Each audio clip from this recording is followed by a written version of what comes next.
Now this is a story all about how ZS got flipped, turned upside down. And I'd like to take a minute, just sit right back and tell you how we use Chef on the Microsoft stack.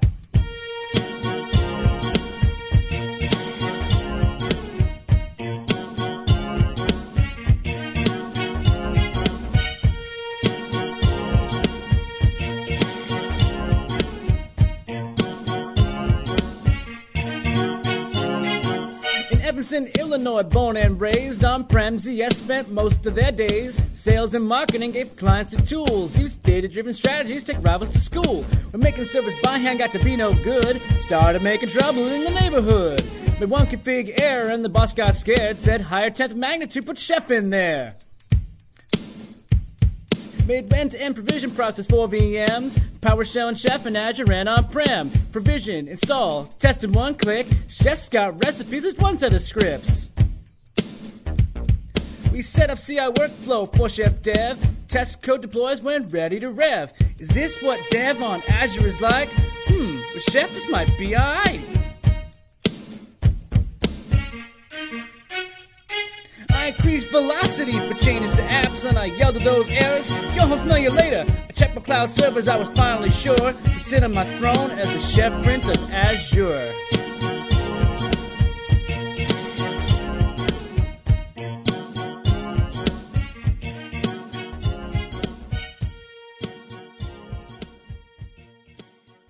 Welcome to the Chef Prince of Azure. I am the Chef Prince of Azure, as you've all now seen. We're going to talk a little bit today about how we used Chef and Azure to turn ZS Associates into Microsoft Azure royalty. So, as we get started, we're going to do some introductions. Mahesh, would you introduce yourself, please? Okay. Hi, everyone. This is Mahesh, and I work as software engineering lead at ZS Associates. I'm basically just a software guy who developed a bunch of web applications as a core ASP.NET developer.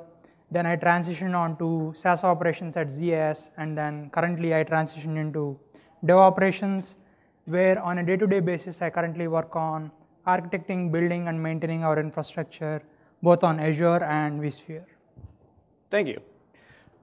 I'm Trevor Hess. I work as a consultant at 10th Magnitude.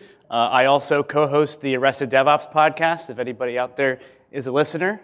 Hi. Finally, we've got John Smith. John, would you be so kind as to introduce yourself? Sure. Am I on here?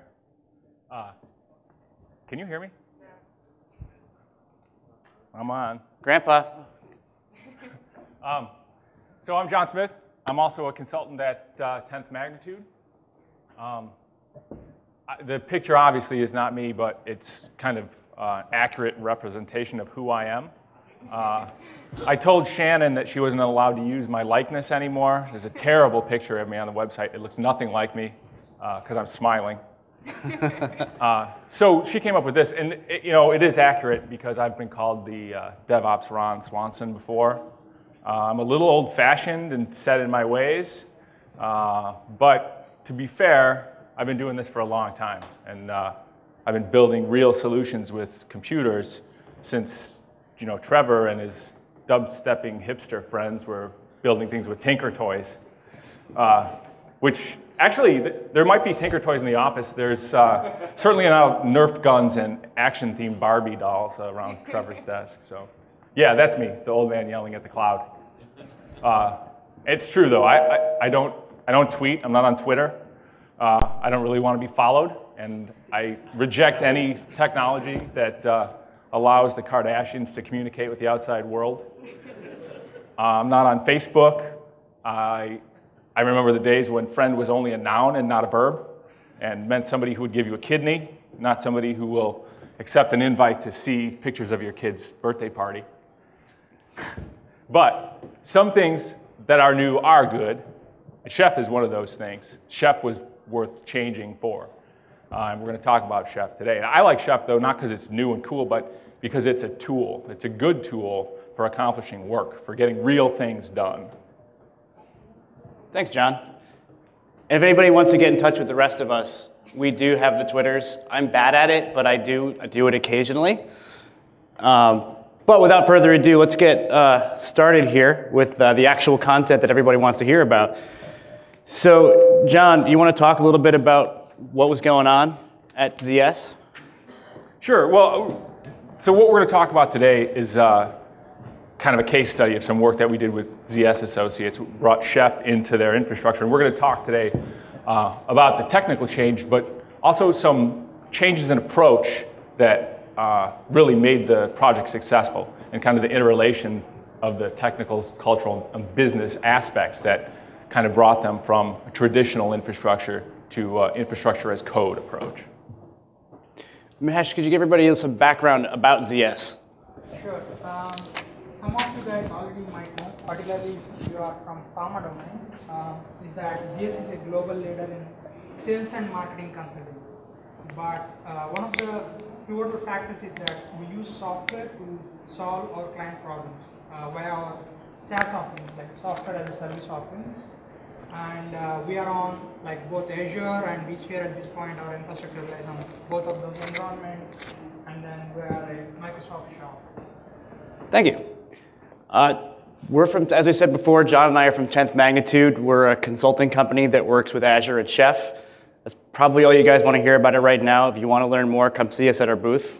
We got lots of fun things to talk about. But right now we're going to talk about this. Mahesh, you want to tell us how things were when we got started? Sure. So a little bit of background. At ZS, we have always been doing automation for one thing or the other because we have been developing software for a long time now. We even have a proprietary suite of web applications which we call Javelin. So yeah, automation has been there, but there are some shortcomings or the pain points that we have been facing. One is, in the context of this session, I'm going to talk about our web servers because that's one of the components we were able to fully automate using Chef. So when we wanted to provision a web server, there are mainly three parts. Like we have to file a CM ticket or like a change management ticket. Once that is done, traditionally our IT folks used to like provision that, and then the server comes back to the software development group. Then somebody who knows what our server should be, like a web server should be, validates that. Of course, we have checklists and stuff, but the validation itself is some of this is automated, some of this is not. So it's still a hectic process. Can you hear me fine now? Okay. So yeah, so it's lengthy, one of the shortcomings, and then some parts are manual. So manual processes are always error prone. And one more shortcoming was that we do sometimes face issues as any other organization in staging or production. And then what we do is like we do root cause analysis to find out what went wrong, and then we immediately patch our servers. So how we traditionally used to do that was like maybe write a PowerShell script to see what else is missing on that server to kind of patch that up. But if you look ahead 6 months down the line, what if you have found maybe 2 or 3 things like that? Then you have 2 or 3 disconnected PowerShell scripts that are there, which doesn't fit well together now if you want to build a new web server. So what we were lacking was a framework where we can put all of the things in one place so that we can consistently build our web servers going forward. John, can you give us a little hint about what our approach was? Sure. So being a consultant, I think we may have a little different perspective about Chef because we have an opportunity to see Chef in more than one place, and it's really flexible. It can be used in a lot of different ways. But when we bring Chef into a new organization, we kind of go through these 4 main phases. The first one where we define the pattern, and we always take at the beginning of the project the opportunity to take a look at the tool set again. The open source nature of Chef is great in that there's this whole ecosystem of tools around Chef that you can use. But it's always constantly moving, and there's new tools and there's old tools and there's overlapping tools, and you know, as it changes, we need to take a step back every once in a while and take a look and see what's going to work. We also need to take a look at the tool set that the client's already using and see if we can integrate where we can with what they already know. It accelerates everything and it gives them consistency in the processes. We define the workflow that we're going to use. how we're going to write the code and how we're going to share the code, and the chef structure, what environments are going to exist, what roles we're going to create, kind of cookbook structure, and we kind of just decide what the best approach is. The next step then is that we start to use the pattern, and this is where we do the actual configuration of these things, and we create some workflows, in the continuous integration server, whichever it may be. We develop some cookbooks. We basically prove that this is working. We work out all the kinks. The next part where we teach the pattern, this is really where the meat of the work is done. We work with the customers, pair with the customers to, learn how to write the code by writing code. We provide guidance on TDD. We do a test-driven approach. We'll talk a little more about that. And continuous integration. We lead some code reviews and make sure that the customer is doing the work with us.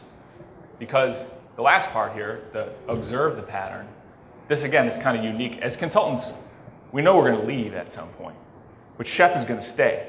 So we try to take a step back and just serve in an advisory role for a while and let the customer do the work and just approach us when needed. It worked really well at ZS.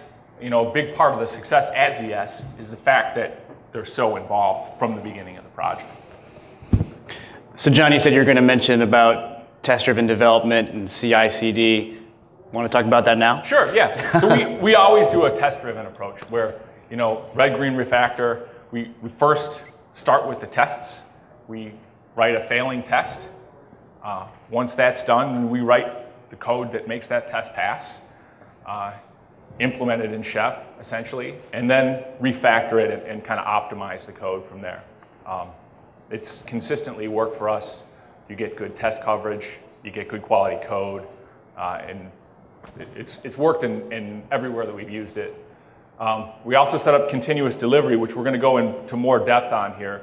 But the continuous delivery allowed us to basically, when you commit a change, automate the whole testing cycle all the way through delivering that cookbook, assuming everything went well, up to the production Chef server, which allows you to iterate quickly, but guarantees quality when you're doing that. So what tools did you use specifically at ZS? So we started this project like a year ago. And so this is interesting to look at the tool list, because a lot of the tools that are in there, they work for us, and they continue to work for us. But today, as I was saying, if I was starting over, I'd evaluate the tool set. There were some announcements this morning specifically that would probably substantially change the tool set. Half of these, I don't want to say obsolete, but half of these things I probably wouldn't choose today. You have to reevaluate. Exactly. So this was based on Enterprise Chef 11. We use Vagrant and VirtualBox for local development. That's pretty common. A lot of people use that. It worked very well. Git for source code control. That's one of those tools where if a customer has something, we can work with them, although I always prefer Git myself. Burkshell for dependencies. We use the mini test handler cookbook for testing. Food Critic to lint. TeamCity is the CI server that they had in place there. So that's the one that we've worked with. I've worked with it on other projects as well. It's good. But today, maybe I would look at Chef Delivery. This was Windows, so you can't do Windows and not do PowerShell. You can use whatever editor you choose, but I would choose Vim. Actually, that's the one tool that's not obsolete, even though it's like as old as I am. We use Chef Vault to manage secrets. Again, the list of tools, I think it's important to see because it's a large list and that you have a lot of things to choose from. But if I were to do a new project 6 months from now, I may not use half these tools. So now John's spoken for a while. Mahesh, could you tell us a little bit about how the workflow was set up? Sure. Can you guys hear me? Yeah, okay. Sorry about that. Yeah, so one thing we realized while we were doing this kind of project was that there is a lot of similarity between what we do with traditional like web application development and what we are doing with our infrastructure now, or what we are trying to do with our infrastructure now. So the underlying current being that thinking of infrastructure as code, I would say, I'll talk more about it, but that's probably the realization that we came to. So all this test-driven development and all the best practices that are there for code development, we have always been following those, but in the realm of web development. So once we started this, we started adopting the same kind of ideas from web development to building infrastructure and writing infrastructure code. So if you hear about the flow, it might sound very familiar to any of our like general traditional software development project thing. So the flow is like we decide on, okay, this is kind of a feature that we want on a server, or this is kind of a module that we want to install on a server. We create a ticket for that in your issue tracker, and then it would be assigned to a developer who would work on that. Once they develop that on local, they test it with Vagrant because it's one of the tools that we are using for local testing. They lint stuff, and if everything checks out and it's functional, they actually make a feature branch out of this, and they are working on that feature branch. And if once everything works, they commit back to that feature branch. And that's when our continuous integration comes into play, where it makes sure any change that was made is not breaking anything else. And once everything checks out, they make a pull request for that. So, and that code gets reviewed, and only once everything checks out, it would be merged back to the master. So that's at a high level that flow. And once everything is proper, then that would be uploaded to our Chef server.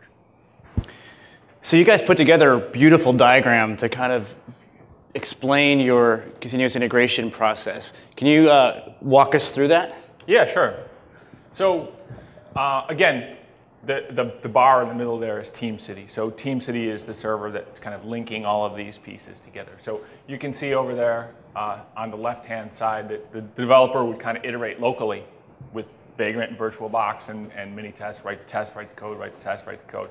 When we were at the point where it was time to push it up to the server, they would push that change. Mahesh talked a little bit about the review cycle, but on any merge into master or push into master, TeamCity would initiate this process. And on a Git check-in, it would bump the version number in the metadata. And actually, kind of interesting, what we did here was we controlled the version number in TeamCity. So we used the build number and the build counter in TeamCity and assigned the same number into the metadata so that we had traceability all the way through. So that we would, when we pushed a cookbook, we could go all the way back from the server and see, you know, if we had cookbook 1.3.2, we could see all the TeamCity run for 1.3.2 and go trace back everything that it ran, every test that it ran went before it got pushed up there, and would also tag it in Git with that same version so that we could see everything about kind of the history of how that got to production. So we bumped the version number, uploaded to Git, lint the code using Food Critic, assuming that pass would gather all the dependencies, upload them to a Chef org that was only used for testing. So this Chef org only contained the test nodes, didn't contain any of the production stuff. That way, if the test didn't pass, obviously the cookbook's never touches the production server. Once it's up there, then there were two tests, or two groups of tests, actually. If we tested more than one operating system version, some of these cookbooks were 2008 and 2012, they would run sequentially within one of these, but the Azure test and the vSphere test ran in parallel. And that would basically, you see it says reserve a node. This is actually kind of interesting. When we first did this, we had it spin it up from scratch. So we'd create the entire node from scratch, and then converge, and then do the tests, and then when we were done, it took a long time. It still takes a long time. That's one of the things that's difficult about infrastructure as code compared to just regular application code is to test it. You need infrastructure, and you need to recreate infrastructure, and it takes a long time. So one of the things we did to kind of cut down on that time is instead of creating it from scratch, we had another job that would populate a pool of servers. And so they were sitting there weighted. They had windows on them. They were joined to the domain. They were bootstrapped with Chef. So it took, I mean, because they're Windows servers, they take a long time to build because they need to come up, and then they need to be renamed, and then rebooted, and then they join the domain, and then they're rebooted. You know, it takes 15 minutes or so to create it. So we chopped that off by pre-creating them in these pools. So when it got to the test part, it didn't have to create them. It would just reserve one, basically move it into another environment that had the right overrides in it for the environment, and it would run converge all the code, run all the tests, and then it would delete it at the end. Now, assuming that they pass for all the OSs that we tested in Azure and all of them for vSphere, it would create a tag version in Git, and it would upload it to the production server, the production chef org, I should say, where it was ready to be deployed. And any node that would then check in and didn't have a cookbook constraint. So it's an important distinction, I think, to make that this is continuous delivery. It's out there. It's on the production chef server and the production chef org. But you can still use cookbook constraints to kind of roll it through your environments if you want. So the first step was creating the virtual machine. And so that was the continuous delivery process. So as we were building code, it would go through that process. We ended up using the same cookbooks and the same scripts, provisioning scripts, to actually provision virtual machines. So if they needed a new dev VM or QA VM, production VM, whatever it was, if they need a web server, they could go to TeamCity and it would provision the whole thing from end to end. And it actually used the same, not just the same cookbook, but the same provisioning script. So we know it was consistent all the way through. So it was kind of a two-step process. The first part was what we'd call, I guess, bare metal, though they're really virtual machines, where it would just create the virtual machine, load it with Windows, join the domain, and get Chef bootstrapped. The idea was for this to be a minimal, this is just Windows, right? So the first step was to get it to just be a Windows virtual machine. And then Chef, the second step, is what made it a ZS web server. Yeah, I mean, it has a lot of configuration. We just toned it down here instead of like putting all the recipes that we would have and stuff. But yeah, there is a lot of base configuration that we do, which is common to a lot of our servers, like basically having a certain time zone, having certain tool set that we would need on all of our servers. So that would be common. So that's there. And some configuration which is specific to the web server itself, like IIS configuration and dependent, it has some dependencies. So what all dependencies we need and stuff. So those are all the things that we would put in there. So yeah, it's actually a very elaborated list of recipes that we have for this cookbook.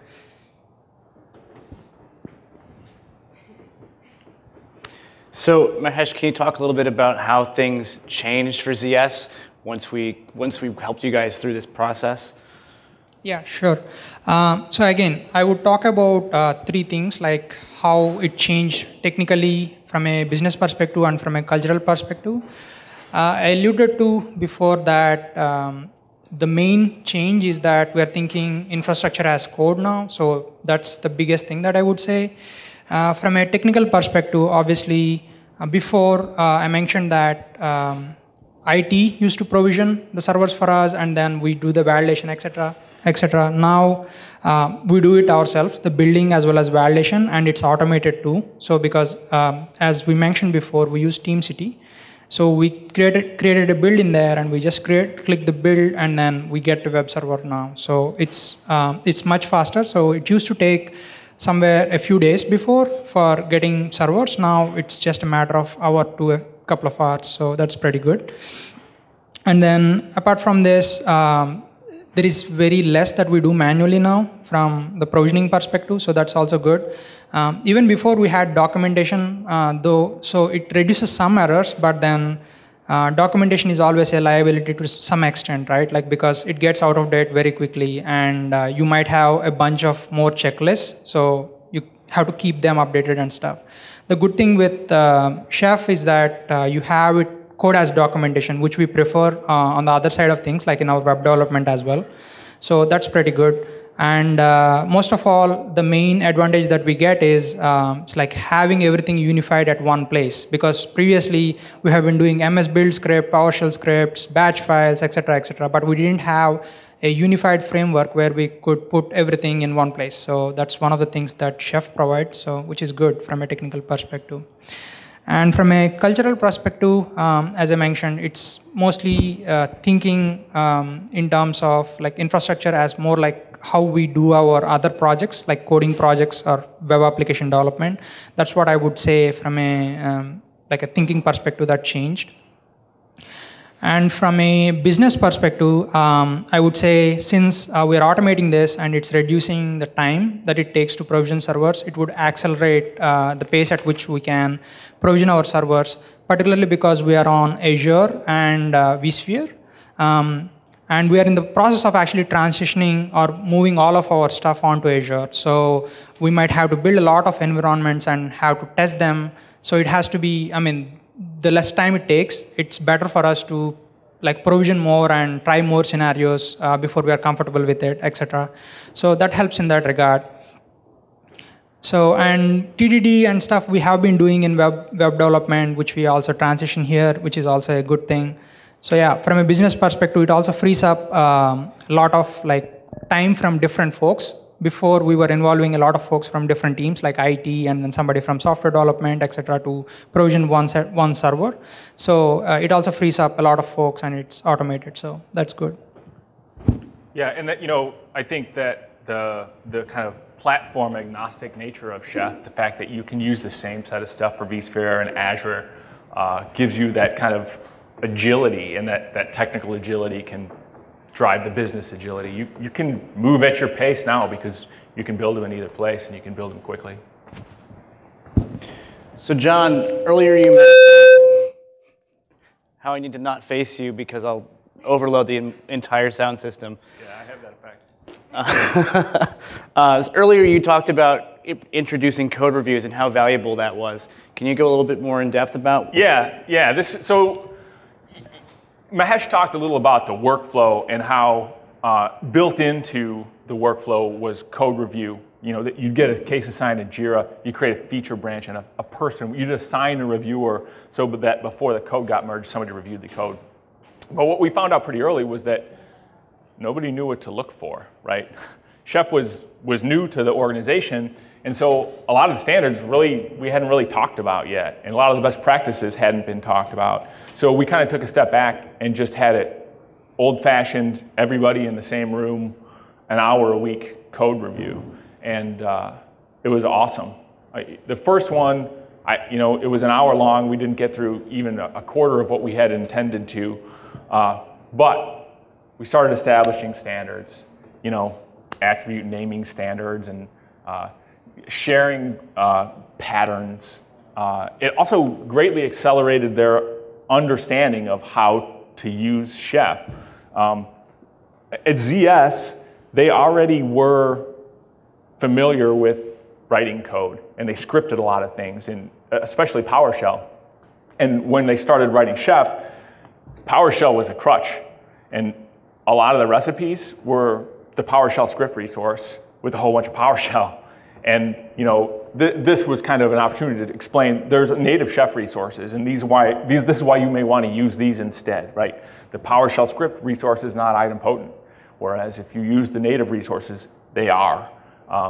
So a lot of that kind of stuff came out in these code reviews, sharing ideas, and I got stuff out of it too. There's no better way to learn how to write code in some language than to read code and to kind of bounce ideas off of each other. And so doing that all as a group up front was huge in accelerating the understanding and getting quality code. After a few weeks of doing it, these sessions came really fast, and we went back to that old original model of just assigning a reviewer and having them review the code, because everybody was now on the same page and everybody kind of knew what the rules were that we were trying to live by, and everybody was familiar with Chef. And so, in future projects, I'm kind of insisting it up front that once a week for an hour, we all talk about what we're doing, take a look at it. Right, and that's the same kind of philosophy that comes from web development and traditional software development. Exactly like you said, that's how you kind of develop and cultivate your code base, is to agree on how that's to be structured. So what other things did you take away from this besides the magic code review? So, a lot of times we get engaged to bring in Chef, and people think we're just going to install Chef and we're just going to Chefify everything and we're going to leave and it's just going to work. It's just going to run. They just want you to install the DevOps, and it doesn't work that way. Chef is something that you do. You can't just buy it and install it and it runs. You need to actively be involved and participate in it. And one of the reasons that the ZS engagement was successful was because they understood that from the beginning, that they have to be in there using it. And the more you use it, the more you understand how it's going to work for your particular organization. the second point, Chef doesn't transform your organization. You do. Chef is a great tool to help you do it. But you need to do it. You need to decide how to use it, and you need to tell it what to do, and you need to make the changes, not that the technical changes, but kind of changes in approach that we talked about. And Chef is a great tool for it, but you have to be in there doing it. And the more that you use Chef, I think the more you find places to use Chef. So this one, not everything needs to be a revolution. Revolutions are bloody and full of conflict. Evolutions are kind of more natural. I think I hear a lot of people talking about like DevOps like it's a binary thing, like you're doing it or you're not doing it, but it doesn't have to be that way. You find a place where Chef is going to work for you, and you bring it in and you make incremental changes to your organization. That's what we did at ZS. We didn't just bring it in and say like, this is the new rules, right? We kind of brought things in a little at a time, and it's just as effective, right? It's not a race. Chef itself is kind of an evolution and continues to evolve, and you can evolve with it. So for me, one of the big things I take away from this whole event and working together is really how when you put together processes and you pull together your tools and you build a cogent process and culture around everything, you really can just get work done. Things start happening, things start gaining speed and momentum, and they keep going because everybody understands, everybody's on the same page, everybody wants to participate, and that's just incredible to me. Yeah, as I said in the beginning, for me, it's about getting work done, and that's what we're doing here. To be honest, when I was approached and asked if I wanted to do a talk at ChefConf about ZS, totally honest, my initial reaction was, well, you know, we didn't really do anything groundbreaking. Like, it was kind of a typical chef engagement. Like, I'm just an engineer. I don't know if anybody wants to hear me. I don't know what I have interesting to say, you know? And the more I thought about it, the more I realized that that's exactly the point, actually. This stuff, it isn't that big of a deal. The benefits are real. I mean, we talked about it. They took their cycle time down for a new web server from days to less than an hour. They can do other things. They don't have to sit there and babysit. There's not as much dependence on another piece of the organization. It's more kind of self-serve. Those benefits are all real, and they're all there. But the actual implementation of it is just kind of one thing after another, and the next thing you know, you're operating in a different way. It isn't that big of a deal. And so, you know, if you're new to Chef, or you're just getting started with Chef, if you get one thing out of this, it should be that you can do it. It's pretty straightforward. In fact, some of the announcements this morning make it even easier for you to do this than it was before. You know, test kitchen integration, delivery, that kind of stuff. You know, things that we had to kind of duct tape together are kind of built in now. So, you know, if an old man like me can do this, then you can do this, and you should do this because it's worth doing. Mesh, you have any closing words? No.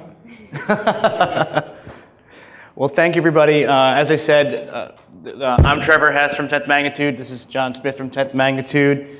Mahesh Valaga from ZS Associates. Our contact information is here if you'd like to get in touch with us. We'll also be here today and tomorrow. Does anybody have any questions? So, if I understand right, this was all infrastructure as code in isolation, or this was all infrastructure as code in isolation, or was this integrated with a continuous delivery of application code as well? So there are.